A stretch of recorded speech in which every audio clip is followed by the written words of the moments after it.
Thanks for listening. This is Ralph and Vicki's OffGrid podcast with your host, Pete Rogers, and we're coming to you today from the Hunter's Blend Coffee Studio. This is episode number 4. And today we'll be talking about ground blind hunting tactics for deer. Welcome to OffGrid with Ralph and Vicki, a podcast dedicated to hunting, archery, and living the outdoor lifestyle. I'm your host, Pete Rogers, and in today's podcast, we're going to discuss ground blind tactics. If you're using ground blinds we'll start with whitetails. How do you find the best location? How do you set it up? Do you use hub-style ground blinds, or do you make a natural ground blind? Just anything and everything we can think of about ground blinds. Okay? Sounds like fun. Yeah. All right then, so let's just start with that, and we'll start with location. How do you decide where you're going to use a ground blind? Well, I'll tell you, I think the terrain and the brush actually make it for you, a lot of those choices for you. You know, like a lot of guys are looking, if there's not a place to hang a stand, you start looking for a thick brush that you can create. You know what I mean? Okay. You know, a blind setup, like hedgerows, where it just there's not a lot of trees, so You're using the natural brush lines. Ditches, where you don't want to try to have that blind exposed over what the animals are used to looking at. In other words, like if you look at your horizon, and those deer come out in the same spot pretty much every day of their lives, going somewhere or doing whatever, and all of a sudden something appears there that wasn't there. That's what happens when people put blinds in, and they watch them from a distance and say, "Man, I'm taking it down because it's scaring the game." Yeah. You know what I mean? Yeah. Because they didn't look at that picture and say, "How do I blend this in so it doesn't stand out?" Yeah, which is interesting because watching some television shows, example, and looking at other people's hunting properties, sometimes I'll see a blind in the middle of a field. Well, and in turkey hunting, we did that. In a cut cornfield, doesn't bother the turkeys. But again, when we go back to deer hunting, a lot of our blinds are out a month at least ahead of time. Yeah. Deer, elk, bear hunting, you can go and put a blind up and hunt out of it that afternoon. But be prepared, because when you leave, if you don't take it with you, they're going to eat it. Which is kind of fun, though, is when you're sitting in a ground blind and you're bear hunting, because they get really close and they're up in your face and stick their heads in the blind. Ground level is cool, no matter what. It is. And honestly, not to jump off subject, but it just seems that there's more and more people trying it. Yes. Getting out there and enjoying it from the ground. Mm-hmm. It has its pros and cons. Definitely, windy days, rainy days, colder days, you can kind of contain yourself, get yourself out of the elements, but you also lose your 360 view. Right. Well, which is part of what we're going to discuss is that. Because I know when I started using ground blinds, I started using them because I was taking my children with me. Yep. I didn't want them climbing up into tree stands, so they could get in the ground blind and play around and fall asleep. Their movement is covered. Right. There's a whole lot of advantages to that. But what I didn't understand early on was that I had all the windows open, so I could see everywhere. So in all that movement, they can see you. I didn't realize that earlier, and that's kind of what we're talking about here, which we'll get to that in just a second. I'm still on the location. So you're saying with deer, you don't want it in the middle of a field. You want it. Now wait. Okay.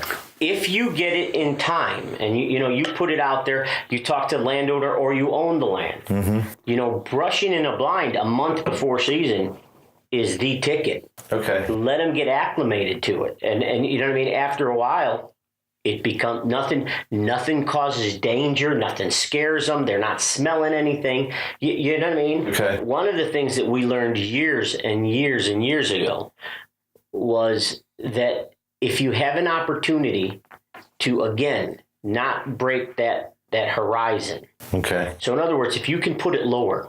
Okay. Where the deer can see over it, it's like they don't panic. Okay. It doesn't scare them. All right. Like we've seen a lot of blinds where guys and girls, they'll tuck them into a hedgerow, and they put that flat surface, facing outwards. Mm-hmm.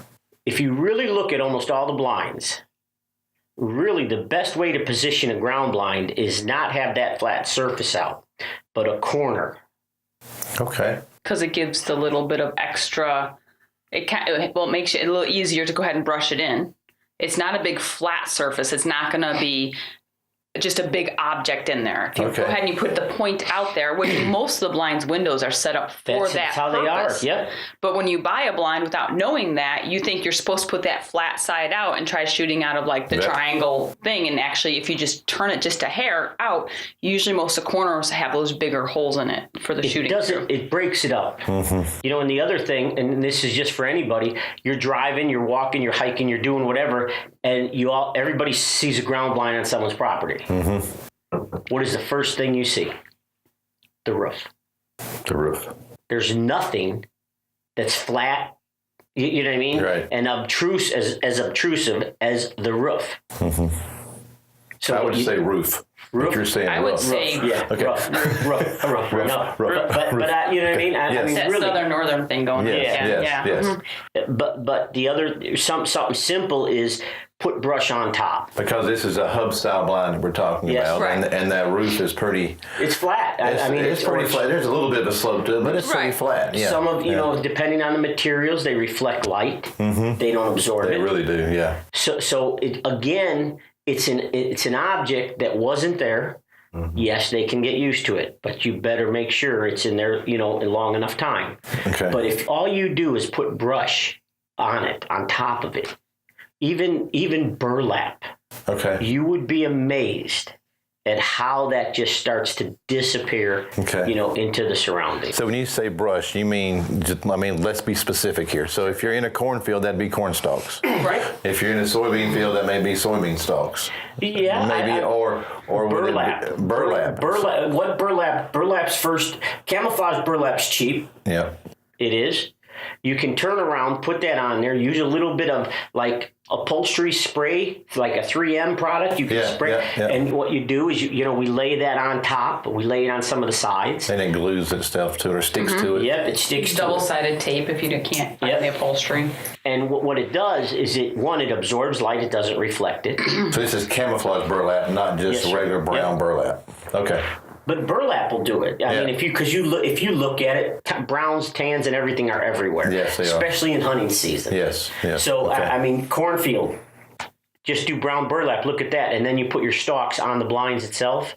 It's gone. It disappears. Okay. Well, and I think one of the things too is like when you're saying location-wise, we're talking about like if you're in the middle of a field, but if you are on an edge of a field or in the timber and you've got great trails and you want to set it up too, is if you're in the timber and you got big oaks, set it up next to one of those big oaks. Right beside a tree. Right beside a tree. Maybe there's an overhanging branch. That's great cover for setting up a ground blind. It really, when you can use natural stuff and then brush in a little bit more, it's going to help because they're used to seeing that big object, that big tree. And the tree's got a little bit more of a growth. It's not just all of a sudden you have this big ground blind in the middle of nowhere. Right. Down in the south, we have a lot of sweet gum trees. It's like an invasive species. What's a sweet gum tree? You really don't know? No. Okay. Well, it's a kind of a tree. They have little gum balls on them that's big. But is that the thing that looks like they got little spikes on it? Yes. Okay. Yes, but I hunted down Alabama. They are by the millions. So if you're in if you do a pine tree cutover, sweet gums just blossom everywhere, and it's worse than it's.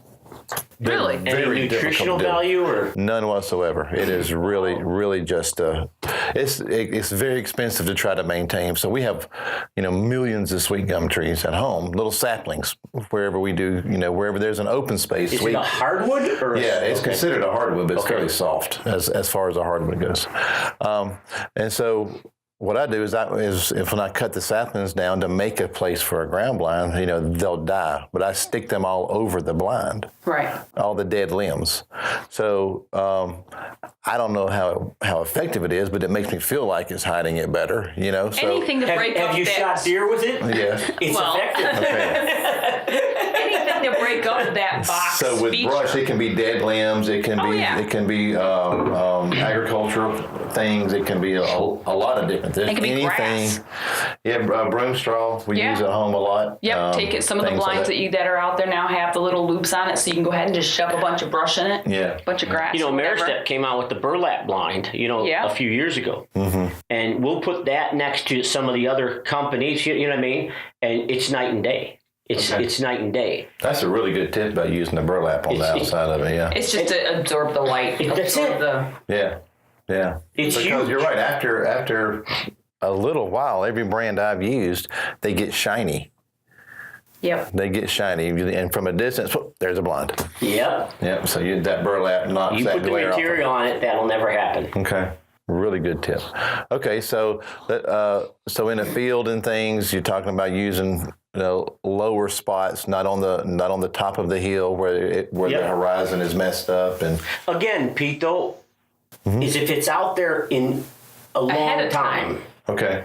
It really doesn't matter where you've gone down the highway and you see this box blind sitting there in the middle of the field. In the middle of the field, and it's been there for 20 years, and they still shoot deer out of it. You know what I mean? But we're talking about guys that don't have that opportunity, to leave it out, and they so we want to get them, hopefully get them a little better, so they gain a little bit of knowledge instead of right at that moment, so it screws them up. You know what I mean? Yeah, but with that, let's say that you're hunting public land and you have to take it in and out every day. So in that situation, you can't put it out ahead of time, and you really don't have a lot of time to brush it in unless it's an afternoon hunt. Maybe you can get there, but you got to be quiet while you're doing it. So what kind of situation would you look for to set it up in that scenario? First and foremost, sun. See, because when the sun comes up, your sun's going down, it's hitting that flat surface. Again, if it reflects, it's a damn highway sign. Yeah. At that moment, you know what I mean? It's a highway sign that ain't never been there. So it's like, whoa, and then you watch their ears go up, at 250 yards, and then they're gone. So paying attention to how the sun is and how it's going to hit the blind. Another thing, go to some of these big retailers at the end of fall, when they're selling for pennies on the dollar all the artificial fall color plastic leaves. The little wired plants and everything. The little viney things that they do for decorating for Thanksgiving and things like that, the decorations. Go to the craft stores. I don't want to drop brand names, but because you can go there after season and they're having their 50-70% off sale, and you can buy all kinds of fall leaves. I used to buy bags of it. And you know what I mean? And what you do is you put them on the loops. You still could take down your blind. Yeah, it's a little bulkier, but now when you pop that up somewhere, it's already camouflaged. You're not wasting time. It's already been done.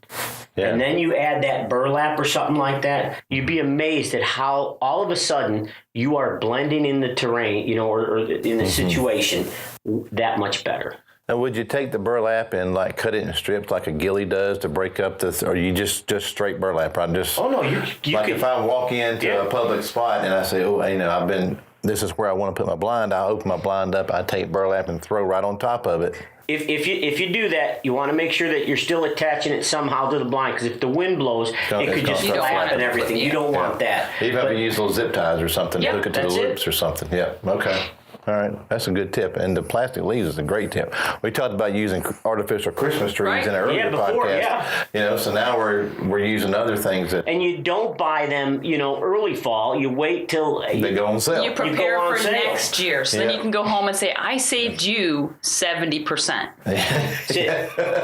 Honey, I saved you $600 today, and then he freaks out. Yeah, you spent $1,200. But I saved you $600. So when do you decide if you're going to use a hub style blind versus a natural blind, and then how do you build a natural blind and things of that nature, like just using the terrain or whatever's there, sticks, limbs? I know people who actually build natural blinds way ahead of time, and they use them and refresh them year after year. As things begin to deteriorate, they refresh them year after year. I've seen people use landscape timbers because it's wood or cedar poles or things of that nature, pine logs, to stack them up to make a natural blind. When is that better, or is it better, or it just depends on things? I think one of the people that loves to make natural blinds that we all know is Fern. Yep. He makes his nests when you go moose hunting. Okay, he goes out. He calls them a nest. He calls it for moose. Nest. Oh yeah, it's Fern's nest. I've heard him say moose nest. I didn't know what he was talking about. Cash going outpost. You go up to Ontario, you go hunt moose with Fern, and he has nests. And he goes out there and he makes natural blinds. He goes out there in summer. Yeah, he's used the same ones years and years and years. He sets them up on all the different lakes that he takes the moose hunters on. But he has natural blinds that he sets up, even though he does call them nests. And he sets it up with all the stuff. He's out there. He cleans all the ground surface, so there's no noise, no scuffling. There's no. I mean, he goes that extra mile. Okay. And that's why he shoots some moose every year with his bow. Yeah. You know what I mean? Because he does that. And when do you do that? I don't know if we can put. You know what I mean? Specifics, right. Pete. But I would tell you this. The majority of the natural blinds we've built were because we were pre-scouting. Mm-hmm. We found something that we could. Usually got we weren't going to change. Right. We weren't going to move. We were going to hunker down right then and there, like a deadfall. You know what I mean? Oh, yeah. And here's something. Always carry a little folding saw. Okay. And snips. Okay. Always carry cord. Yep. Just some paracord or something. Just some kind of a rope. Because you'll always be prepared for that. Like an elk hunt. All of a sudden, you're hiking these mountains and you find a wallow that it in the middle of nowhere. You don't. And you're like, oh my gosh. You know what I mean? Yeah. And it's noon. You know that in a few hours he's going to get off his bed. He's going to start bugling from his bed. He's going to get off his bed. He's going to come down. He's going to wallow. And then he's going to go do what he's got to do. Hunker down. I shot my biggest bull on public land in New Mexico, which that identical thing. We'll be right back with more of Ralph and Vicki's Off-Grid podcast with your host, Pete Rogers.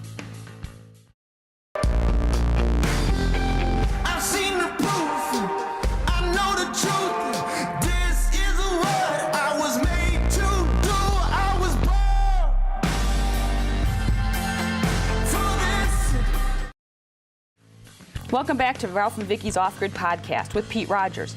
We're coming to you from the Hunter's Blend Coffee studio. Now let's get back to the show.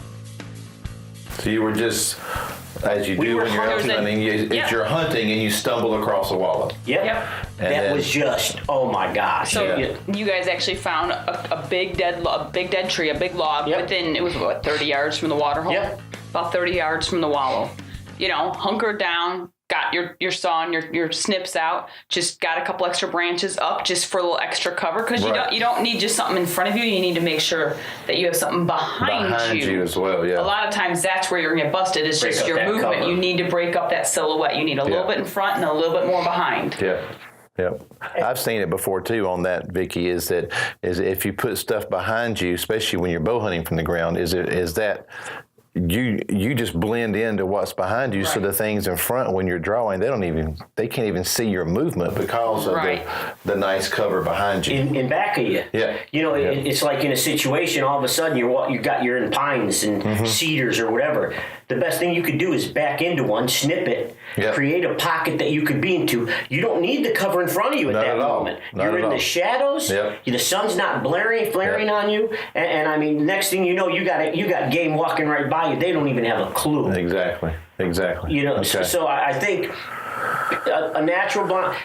We love our hub style blinds because they're quick. You know what I mean? I do. As long as you take the time to brush them in. Yeah. Plus, they're a lot more weatherproof than a natural blind. You're going to stay drier, obviously. And when the wind's howling, the wind is howling. Protection. That's one of the reasons I like the hub style blinds. Is I don't have any stands on my property that have roofs on them. So if it's misting rain or you get soaked in a hurry and don't even realize it because it's misting. But in that blind, I can sit there for as long as I want to sit there. Well, it goes back to what you said earlier. The kids, they ain't sitting outside in the miserable weather. They're protected. You can bring blankets in if it's colder out. That's there's so many things. It's a new hunter. It's your wife. It's your girlfriend. It's it's the girl taking the boyfriend out. I mean, it's it's just you're out of the conditions. And that's huge. That's right. And knowing that, there's one thing that I hopefully everybody can listen to, and that is it's real inexpensive to take a measurement from the ground to that hub, your top center hub. Okay. Cut a branch. And when you leave, you put that stick in there from the ground to that hub. Because if you're not there and you get a heavy frost or you got snow or something, it caves it in. It caves it in. You get out there, it could be frozen caving in. You put that stick there, that'll never happen again. Yeah. Yeah, and I had to learn that the hard way. Everybody has. Yep, Yeah, we've all learned it that way. And there are some companies that even make supports that you can put in there now that you can buy, but if you don't have that, like you can go to a retailer and go buy a shower curtain rod. Yeah, just extendable. And you just extendable curtain rod and just stick it in there. That's a good idea. It is, and it's probably less expensive. Not less expensive than cutting a sapling. No, it's not less than expensive than that, but you could actually make it a little bit tighter to make sure it fits right where you need it to fit. Yeah, exactly. And one of the other things we didn't discuss, though, is that you had said that, but about tying your blinds down. A lot of times you set a blind, okay, we've learned our lesson. When we put a blind up, we'll make sure that we go ahead and we put the spikes in there and you spike it down to the ground and you use the rope that comes with it and you tie it down as much as you can. Yes. Now if you're going to deal with a ground blind in windier conditions, instead of just using the rope they supply, go pick yourself up. You could buy a little plastic can of inexpensive bungee cords. Okay. And what you do is you still run the cord, but from the cord to the blind, you put the bungee. The reason for that, you run it tight. So you tie the cord from the stake to the bungee. Or just so it's in one way, whether it's on the blind or on the thing. It's a shock absorber. That takes a ton of that wind pressure, yet it still keeps your blind together. Man, what a great idea. Yep. And it's cheap. Yeah, they are cheap. It's really cheap. Yeah, they're very cheap. But if you do that, you'll be amazed at how you... 8 or 10 inch bungee cord. Yeah, because it will just take it. It won't rip it. Yeah. It won't bust a hub. It won't bust a pole out of your blind. Right. In heavy brush like we're dealing with here at home in Midwest and all that, the wind's broken up a lot because you're in the timber. Yeah. But when you're setting up for elk, when you're setting up for antelope, possibly mule deer in the sage flats, there's a lot of times you have those blinds out and they're totally exposed. Totally. Try the bungee cord. You'll be shocked at what it does. Yeah, that's a great tip. That is a great tip. So just to make sure that the listeners are clear and that Pete's clear, the bungee cord goes somewhere between the stake and the blind. Yes. So somewhere in there. It can be the blind to the rope to stake, or at the end. It doesn't matter which end it's on. Most of the blinds have a black strap that comes out of the hub with the eye ring, the black strap. Yep. So you can hook the bungee there, bend the hook. So it won't come off. Yep, so it won't come off. And then tie your cord from the bungee other hook to your ground stake. To your stake. Okay. And you'll see exactly what we're talking about. That's a great idea because in the South we have hurricanes, and I've already had two. Obviously, every year. Yeah, I know. I've already had 2 blinds destroyed this year from the winds. This year. Well, that I had up early, for the season because our season's already open, and they have just been totally destroyed by the wind, and that would have probably helped. It'll help. In late season, we've actually had that issue out here across the road. We put up a blind for late season in a waterway, cut bean field or cut cornfield, but the green waterways that go through it. And so we would sit up there because what we were finding is all the deer were eating the grass in the waterway come late season here. So we're like, okay, we're going to get the blind up. We got the blind up. They got used to it. And then we had that huge storm come through. And we had it strapped down. We had everything you possibly could almost do. Didn't have it bungeed. But we needed it. Yeah, but it went rolling across the field. Like we found pieces of it. Yeah, it was pretty bad. Yeah. Remember that? Oh yeah, I do. Yeah. And you know what? I mean, we're having fun with it, but that's a couple $100. It is. Or more. You just said you lost 2. Let's just say that's $400. Yeah, I know. You're out $400. $400 and a place to hunt. The other thing too is don't ever hesitate. Like good example, Ameristep or NAP or a lot of these companies that are doing blinds are your retailers, Cabela's, Bass Pro. They're making their own stuff. You know what I mean? Yep. But if you break hubs or something, they can be fixed. Yeah, don't throw it out. Don't throw it out. Just contact the manufacturer, and they can get you a new hub or poles. You can buy that. We break poles. You see the shock on my face? I know. I did not know that. I have thrown away so many blinds. Not knowing you can get replacement Well, if we have a parts. line that's totally trashed, I always remove the hubs poles. and the good poles. So it's when we one bust another screw. pole, It's one screw. I feel like such not- an idiot.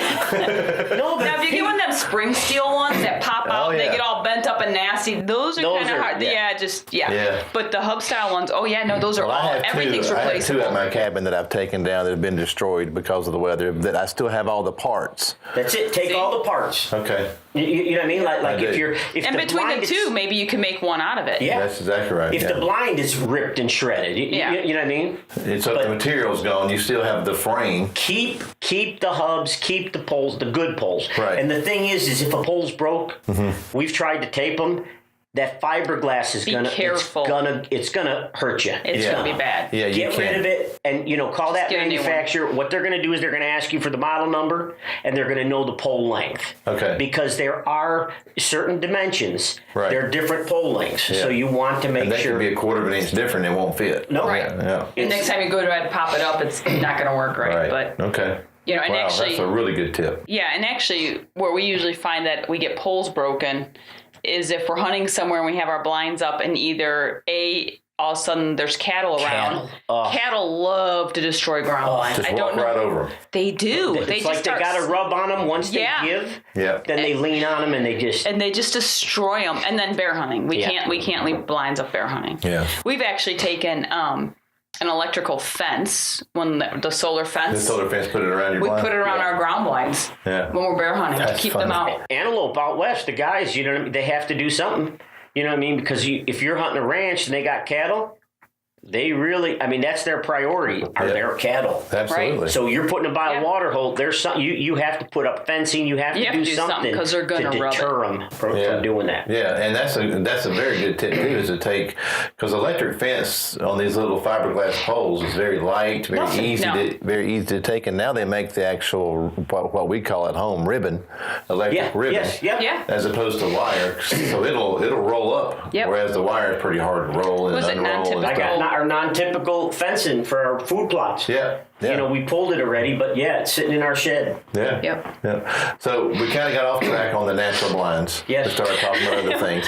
But I'm curious as to if you're building a natural blind ahead of time.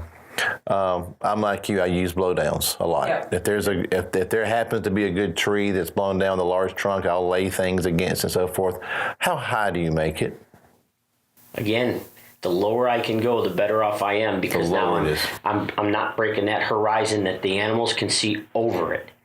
But you also have to figure out where you're going to be and how you're going to hunt. Yep. Yeah. Are you going to be standing? Are you going to be sitting on a chair? Are you going to be sitting on your butt? And if it's a blowdown, are you using the trunk of the tree to hide your silhouette? Yeah.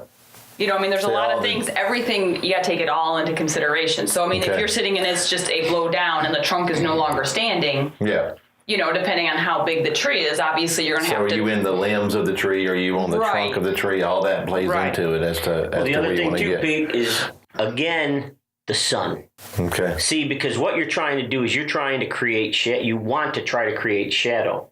You want to get inside the shadow because that really helps to dissolve our human silhouette instead of it sitting out in the sunlight. So now you put this beautiful brush around you and in back of you. The sun is overhead. It is shining down on you. You become a neon sign again. Yeah. Like remember the blind we just built out in Colorado? I built you inside the wall, by the water underneath hole. that pine. Underneath, I utilized the canopy of the pines. Okay. And tucked her and one of our camera guys, Chad, in there. Yep. So they would literally. The sun was never a big issue. Right. I cut some branches. And we actually put them up because we're going to have them hunt there, for the afternoon hunt. So I look on my compass. I'm making sure I know where that sun's going to come down to. Okay. So because if she's got backlight, and she does this, she's going to be spotted. Their peripheral vision is going to catch that movement, and then game over. Yeah. You know what I mean? Yeah. But if we cover that up, if you can't see, now she can make her draw. You or I we can make our draw. You can draw and not be spotted. Trying to find a canopy to me is essential. How close to where you want to shoot do you set these blinds? Preference. Anybody, I mean, for you, and you know this, Pete, you know, I mean, we bow hunt. Right. I'm going to tell you right now, I like within 20. I like 20 to 25, 30 yards max. You know that's what I mean? what I set them up, 20 to 25 yards. I mean, that's what I like. 22 to 25 yard shot. Yep. If I'm looking at a trail or a water source or whatever, I try to get 20 to 25. I feel like closer than that, I'm kind of in their zone. They're going to spot me. But further than that, I'm giving myself a longer shot. Why would I want to do that? You know. Now, if you're a gun hunter, how far would you set it? As far as you can get away with? 20 to 25. See, I would do exactly the same thing. Why not? You know, come on. I mean, I would do the same. The reason put you're it in the gun same hunting, spot. You just got to make sure to turn the scope down. That's all. You know, you want to have that little flexibility of being a little longer. You know what I mean? I'm telling you, I'd still be at 100 yards or less. Oh, absolutely. It all depends. The animal, it depends on so many things. And again, it's the wind. I mean, the wind is everything. Let's say that you're on an antelope hunt and you're going to use a blind on the water hole and you're a gun hunter.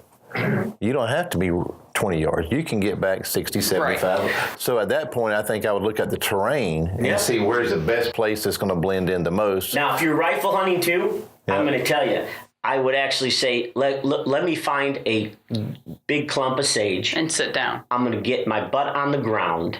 And I'm just going to hunker down. I'm going to cut some sage, and I'm going to put it so it covers, somewhat of me. Mm-hmm. I'm going to put I got my X-bolt sitting right there on my bog pond in its position. You know what I mean? Yeah. But I wouldn't even use the blind. Just got a nice chair to sit on, or something like your Browning turkey chair or something. Like a turkey chair, turkey cushion. I mean, you got it made. Well, actually, this fall in Utah, there was a natural blind, and it kind of freaked. When we had Chad was in there filming you in the tree. Yeah. And they could see something in that blind that they had built. And you guys were having a horrible reaction. It wasn't a roof. There was no roof. There's no roof, so the sun is shining down on them. So they ended up discussing it. Chad got out of that. Sat underneath a tree with the sage all the way around him, set up his tripod, sat down, and he actually had a Shiras moose come by him and nudge him with his leg. Oh, how cool is that? Yeah. So, I mean, it's just a matter of realizing here it is. They have a blind. Yeah. Oh, yeah. But the sun was killing Chad every time he tried to move to film, because Ralph was in a tree stand about 25 yards from him. Right. But because of the way the terrain was and the hill, he was up a little bit higher and everything like that. And they kept busting Chad. Got incredible footage. Yeah. You know what I mean? It was a whole different angle. And that's what we always try to do. We always try to change it up because just over the shoulder. You've seen that a million times. Yeah. Yeah, you want we try to make it different. Yeah, and just him moving though over to that sagebrush. Huge difference. Made a huge difference. Yeah. I think we made a good point a minute ago about using the turkey chair. I think it's important because ever since I discovered that Browning turkey chair, I call it, I don't know if it's the strutter or the long, I forget the name of it, but that thing is so comfortable. I have started using that more than actually anything else. I take it, just because it's a turkey chair, you can use it for deer hunting. Yeah, it doesn't mean you can't use it for anything else. And it gets you 3 or 4 inches off the ground. It's comfortable, and I'll take that. I'll just nest, to use Fern's word. I'll nest in a blowdown, or I'll just back up into some brush and on a bluff overlooking where the deer come down through the draw. And man, it's quick, it's easy, because like we've talked before, you use the wind to decide where you're going to hunt. And if I decide, it's a perfect wind for the bluff, I don't have to stand at the bluff. We'll be right back with more of Ralph and Vicki's OffGrid podcast with your host, Pete Rogers.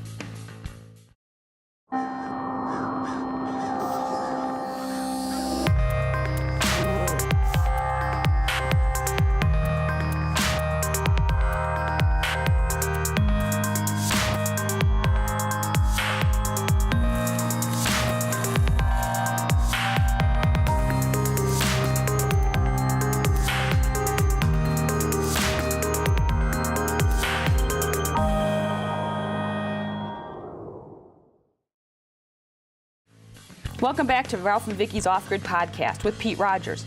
We're coming to you from the Hunter's Blend Coffee studio. Now let's get back to the show. So I'll take my turkey chair and I'll just go sit down on the ground, and there's something about eye level hunting animals from the ground. It just really drives up the adrenaline for me. It does. Oh, vamps you up. It really does. And you started talking about chairs. So when you go antelope hunting, or if you're doing an all-day sit, one of the things that you also need, besides just setting up your blind and being, hidden no matter where the sun's at, the whole 9 yards, is comfort of your chair all day long. Very important.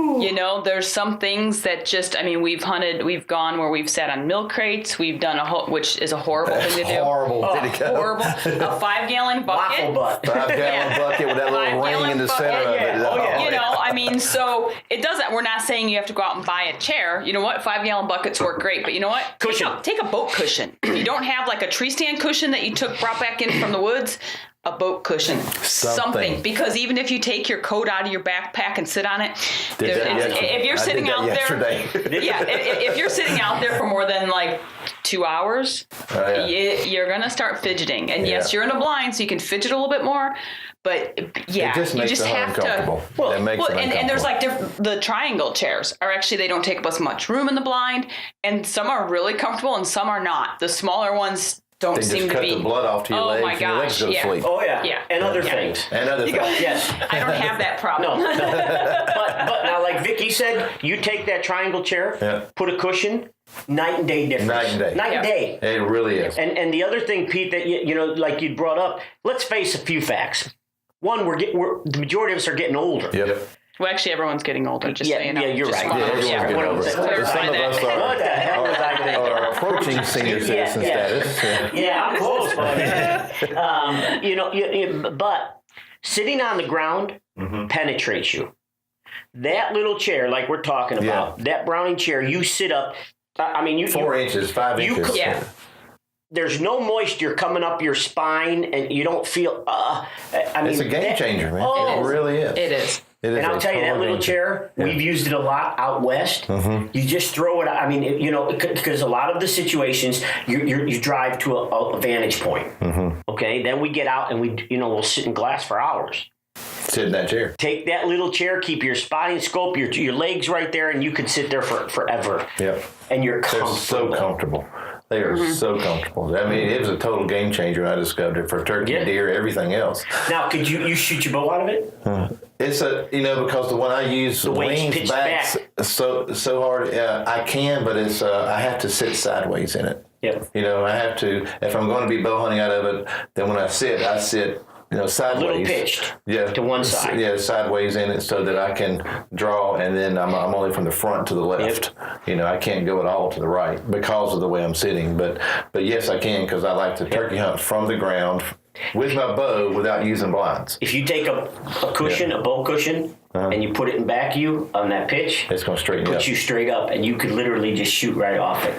It's really cool. Like you were just saying also, is that you figured it out before you went out. That's right. There's a lot of things. Yeah. So when you're in a ground blind and you bring a chair that has arms and you're going to bow hunt, you need to pay attention to that, because we've used all types of chairs. We've gone on hunts where you show up and they're like, we forgot to bring you guys we don't have any chairs for you guys, so we'll run to a retailer and buy like $5 chairs. Yeah, they got the arms and they're going to break the second time you use them and stuff like that. Yeah, and the arms, the red, green, yellow. It's like, whoa! But you use them because you want to do it. But you need to really pay attention how you set that chair up inside the blind and make sure that the floor inside that blind is clean, so you're not rustling if you need to move your chair at a moment. Yeah.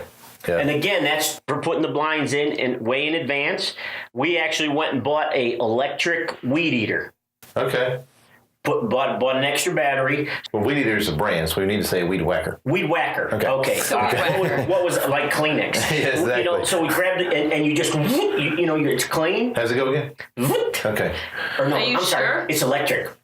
He doesn't make any. It was still going. It makes no noise at all. But that's I've used the backpack blower to clean the debris out, but the electric weed eater is a good idea because it just cuts everything down right there. Yep. And it's quieter. You don't that whole little high RP. No sound effects. Well, it's a podcast. They have to hear our sound effects. You need to hear it. You can't see his facial expression. And then my electric one. So. Yeah. I guess what it boils down to, our ground blind hunting is a blast. And being eye level is absolutely, it changes everything. Your look, and the other thing too, if you've never hunted from the ground, they will always look bigger. Yes. Always. Everything will. Everything will look bigger to you from the ground level. Yes. Without a shadow of a doubt. We've had more animals amazingly shrink.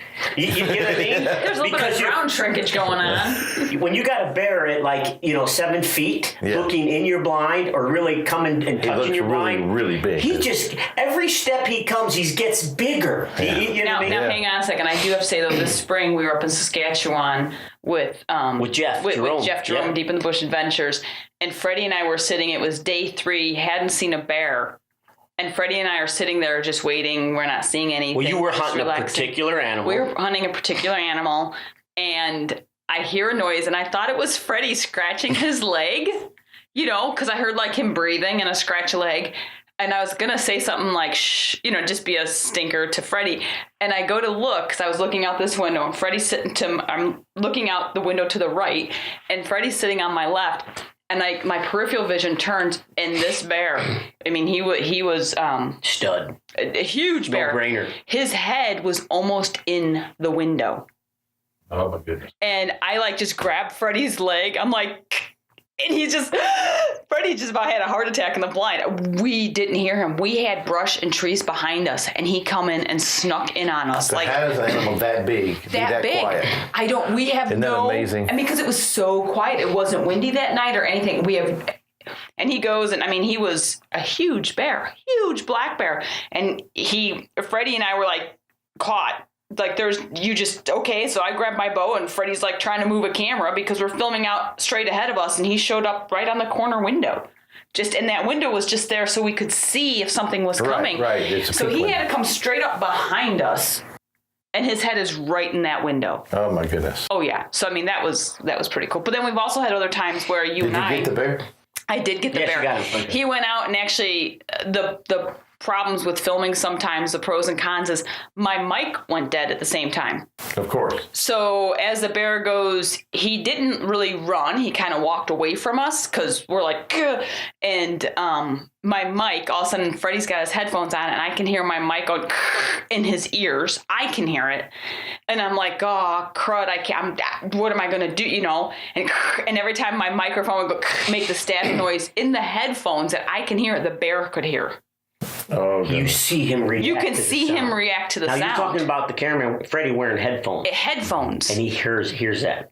So, I mean. That's amazing. Yeah, but he got to about 20 yards and I stuck him with a beeman. How about that? He didn't go 70 yards. Big bear. Thankfully, Jeff had a big vehicle and a sled and everything else that we could get. The 3 of us got him out of there because we couldn't get a hold of you because we had there was no cell phone service out there. So It was kind of crazy. But the other time, I think bear hunting wise, that was a lot of fun, and it's just a matter of being close and taking care of everything that goes on.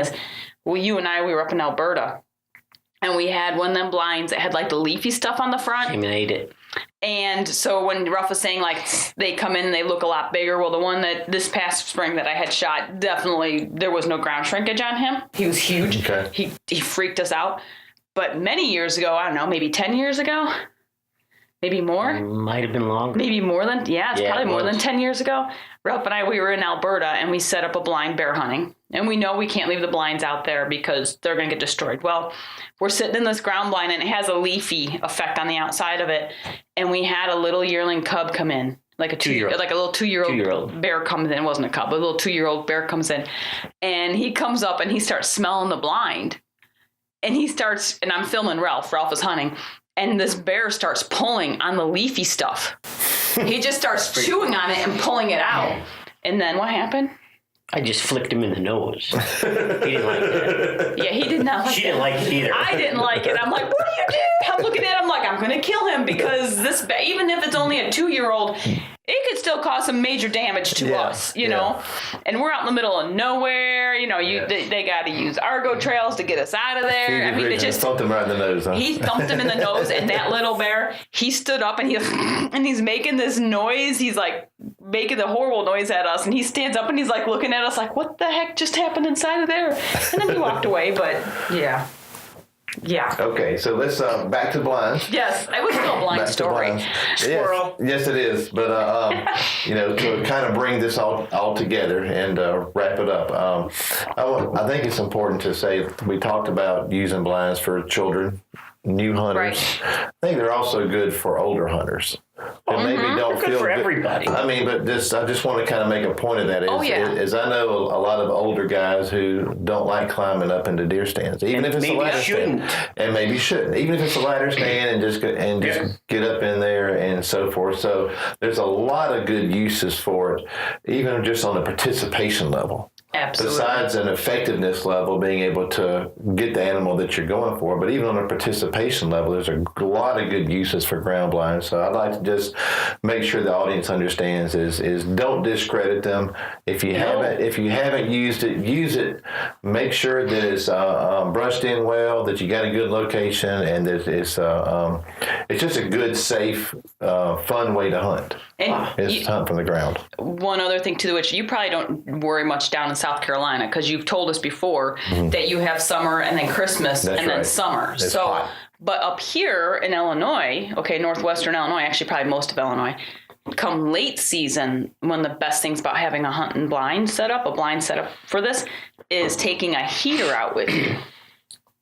Yes. Okay, now let's be clear. Sounds kind of like we're little wussy on it, but I'm 58 years old. Okay, I swore about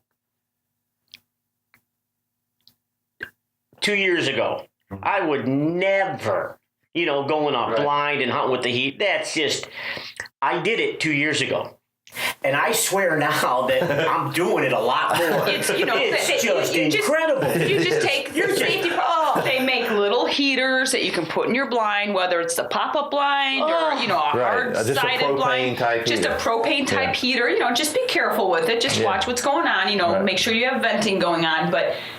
Late season on them cold days, actually, just like today, this week. I know, Pete, you've been hunting whitetails with us this week, and you wanted to use the heater. Freezing.